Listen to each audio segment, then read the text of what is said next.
Nuevamente bienvenidos a nuestro tiempo con la palabra de Dios. ¿Por qué leemos la Biblia? ¿Cuál es nuestro propósito principal a la hora de abrir la palabra de Dios cada día? Si lo hacemos cada día como deberíamos. ¿Por qué? ¿Para qué lo hacemos? Bueno, esto se parece una pregunta tan obvia, ¿no? Parece una pregunta quizá fuera de lugar. Bueno, pues hay varias razones por las que nosotros abrimos la Biblia. Entendemos que a través de ella Dios nos va a hablar. Y entonces va a haber una comunicación entre Dios y nosotros. Nosotros le hablamos a Dios a través de la oración y Él nos habla a través de su palabra. También necesitamos abrir la revelación de Dios a las Escrituras para conocer a Dios, conocer su carácter, conocer su voluntad, conocer sus propósitos, sus promesas y digamos pues bañarnos más en su gracia, en su gloria, en todo lo que Él es. Por supuesto que eso también es importante. Abrimos también la palabra de Dios con la idea de alimentarnos espiritualmente, con la idea de fortalecernos en la fe, que nuestra fe crezca, que podamos ser útiles a otros también, compartiendo esa palabra que recibimos. Y para eso pues también abrimos la palabra. Esa palabra que abrimos cada día, hay varios objetivos por los cuales nosotros la podemos abrir y son totalmente legítimos, lícitos. Pero hay uno especialmente que uno de esos objetivos que lo vamos dejando tantas veces a un lado. Me explico. Santiago capítulo 1, versículo 22 dice así: no se contenten solo con escuchar la palabra, pues así se engañan ustedes a sí mismos. Llévenla a la práctica.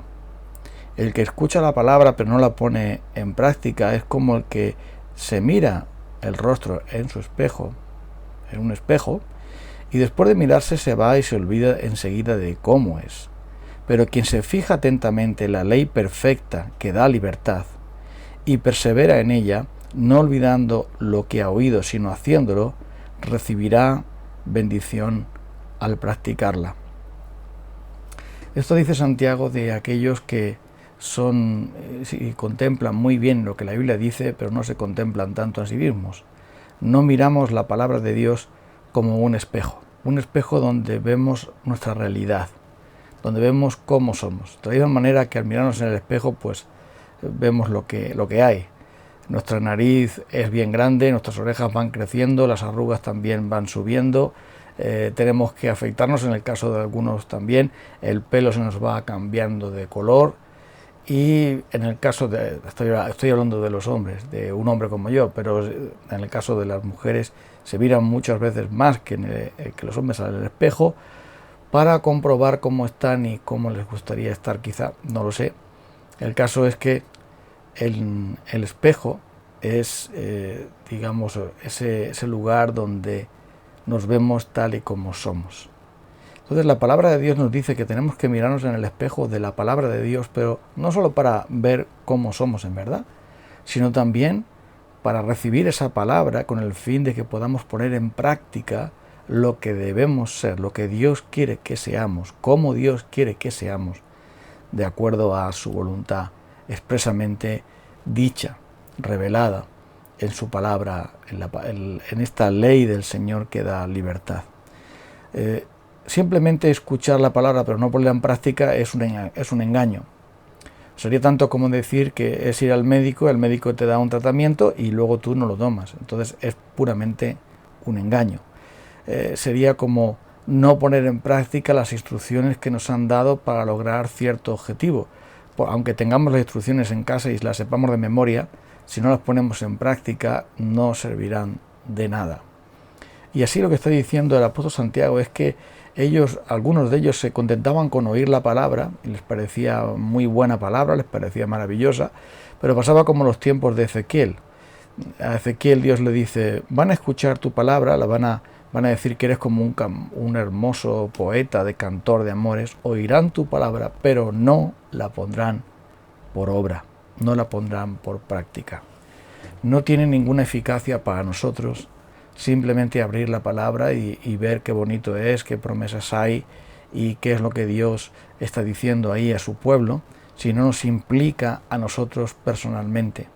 Es decir, a través de la palabra debemos mirarnos como un espejo, ver nuestros defectos y ver lo que debemos corregir y de cómo Dios nos llama a vivir de una manera diferente, a pensar de manera diferente, a cambiar nuestra conducta, nuestras palabras y nuestra manera de ser, de actuar por medio de esa palabra que es viva y eficaz, esa palabra que trae vida, esa palabra que dice aquí el apóstol Santiago que proviene del cielo y que esa palabra de verdad nos ha hecho nacer de nuevo. Entonces esa palabra del Evangelio es la que debemos escuchar para aplicar. Es decir, cuando leemos un mandamiento de Dios, tenemos que esforzarnos en ponerlo en práctica, porque si no será puramente un engaño. Pongamos un ejemplo práctico de esto.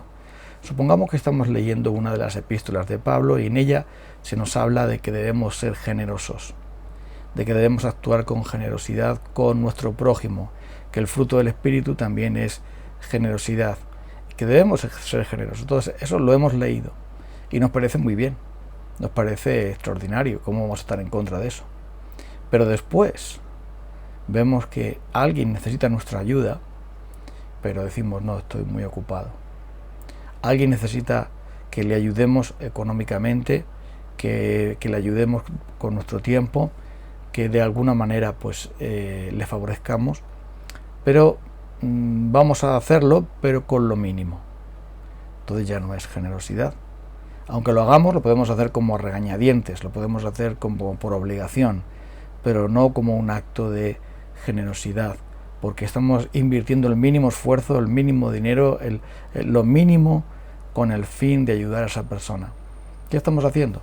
No estamos poniendo en práctica. Si eludimos nuestro deber de ser generosos, tal como Dios es por nosotros, el haber leído en la Biblia que debemos ser generosos, ¿de qué sirve? Sí, tenemos una información de cómo deberíamos ser, y quizá con esa información podemos ir a otro. Oye, debemos ser generosos, qué bueno es ser generosos, pero en la práctica te engañas a ti mismo, nos engañamos a nosotros mismos y nos hacemos cada día más hipócritas cuando no nos esforzamos en poner en práctica aquello que el Señor nos ha mandado. Entonces, esa palabra no nos da la libertad. Porque dice aquí, el que se mira atentamente en la ley del Señor, el que se mira atentamente en ese espejo de la palabra del Señor, que es esa ley perfecta nos da libertad.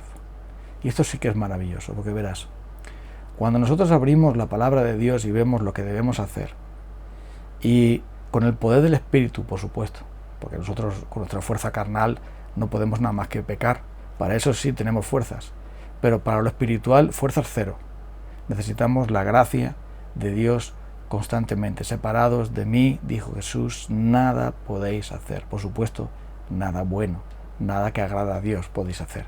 Entonces, teniendo nosotros la gracia del Señor, teniendo nosotros el poder de Cristo, teniendo nosotros el Espíritu de Dios ayudándonos, obrando en nosotros, transformándonos, entonces podemos poner en práctica esa palabra. Y esa palabra nos da libertad, claro que sí. Porque no somos movidos por el Espíritu como a latigazos, como a empujones, como por obligación, como una multa que nos ponen o como una sanción que nos imponen, como un mandato que tenemos que cumplir, ¿no? No es por eso, sino que somos movidos por el Espíritu porque el Señor pone en nosotros el querer y el hacer por su buena voluntad. Es por eso que somos movidos a obedecer ese mandamiento de la generosidad que hemos puesto antes como un simple ejemplo.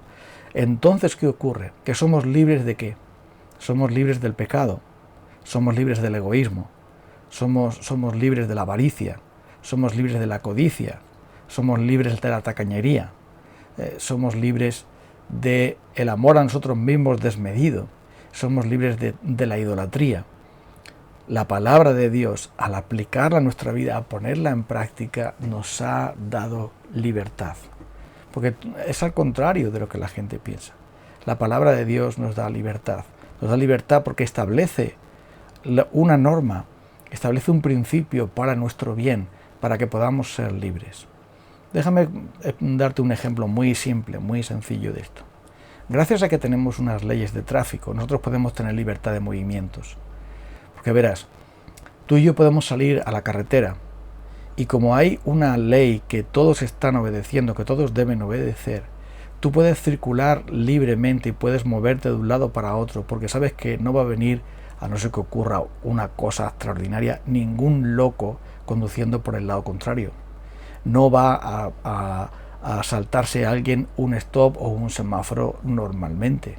Entonces tú tienes libertad y tranquilidad para moverte usando las leyes del tráfico. Las leyes del tráfico te han dado libertad, te dan seguridad, te dan protección. Y no consideras que sea una esclavitud porque sabes que también al obedecerlas otros se benefician, tú mismo te beneficias. Y en el caso, por ejemplo, de que alguien reciba un golpe, ¿no?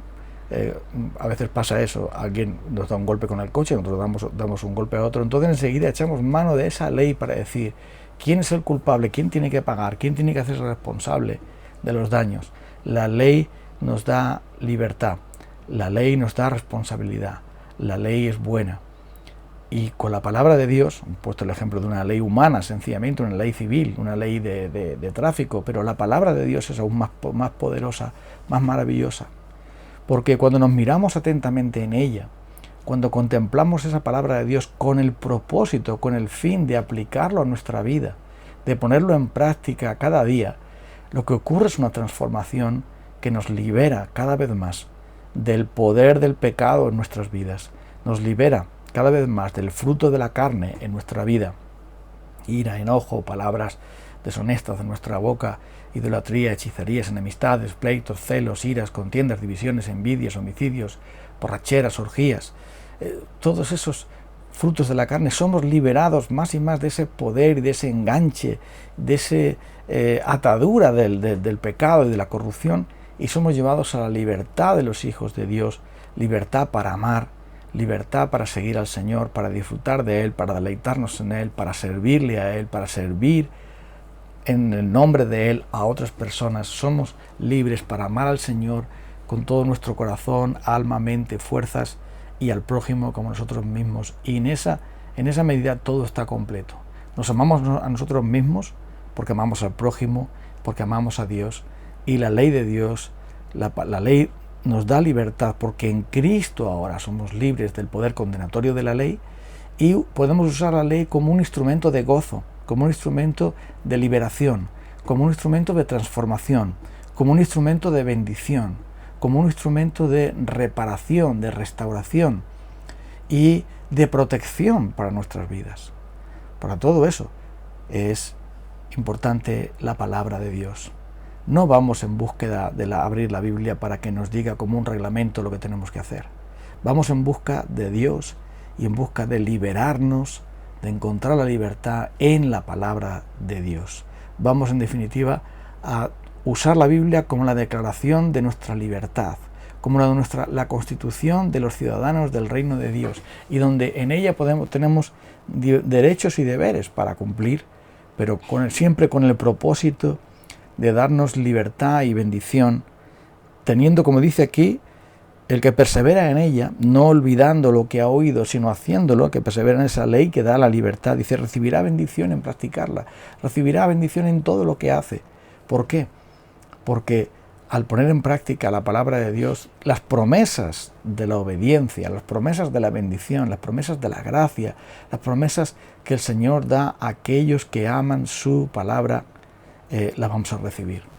Recuerdo, y solamente como un botón de muestra, las palabras maravillosas del Señor Jesús. ¿A cuál de ellas más preciosa? Recuerdo que había una mujer que con un emocionalismo patente dice, al escuchar y ver la gloria de Jesús, escuchar los mensajes de Jesús y el poder de Jesús, dice, bienaventurados los pechos que te amamantaron, bienaventurados los brazos, el vientre que te dio a luz y tal y cual. Y Jesús le dice a aquella mujer, bienaventurados más bien los que oyen la palabra del Señor y la guardan. Qué tremendo es esto. Qué tremendo pasaje es ese. La verdadera bienaventuranza, la verdadera bendición es escuchar la palabra del Señor y ponerla en práctica. y obedecerla. No usemos la palabra de Dios para acusar a otros. No usemos la palabra de Dios para valorar a otros, para juzgar a otros.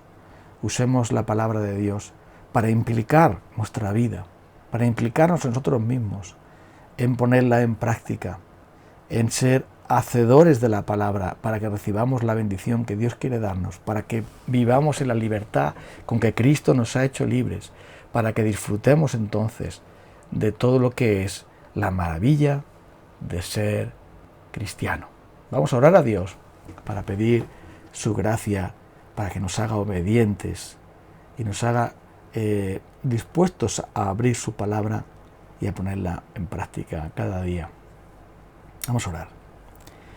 Señor, queremos dejar de ser oidores olvidadizos para ser hacedores de tu palabra, obedientes a ti. Líbranos, Señor, de usar tu palabra solo para satisfacer nuestra curiosidad, para informarnos de otras cosas. Líbranos, Señor, líbranos de usar tu palabra para cosas que no son lo que tú deseas para nuestras vidas. Gracias por tu palabra. Por medio de tu Espíritu te pedimos que nos ayudes a que por medio de ella veamos exactamente cómo somos, cómo estamos, pero también no nos quedemos ahí, sino que seamos transformados para que podamos ser más como tú, Señor Jesucristo, eres. En el nombre precioso de Él, nuestro Salvador, humildemente te pedimos este favor, oh Padre, suplicando la ayuda de tu Espíritu Santo. Amén. Nos encontramos mañana, si el Señor así lo permite, y sigamos mirándonos en el espejo de la palabra de Dios para escucharla y obedecerla. Un abrazo para todos.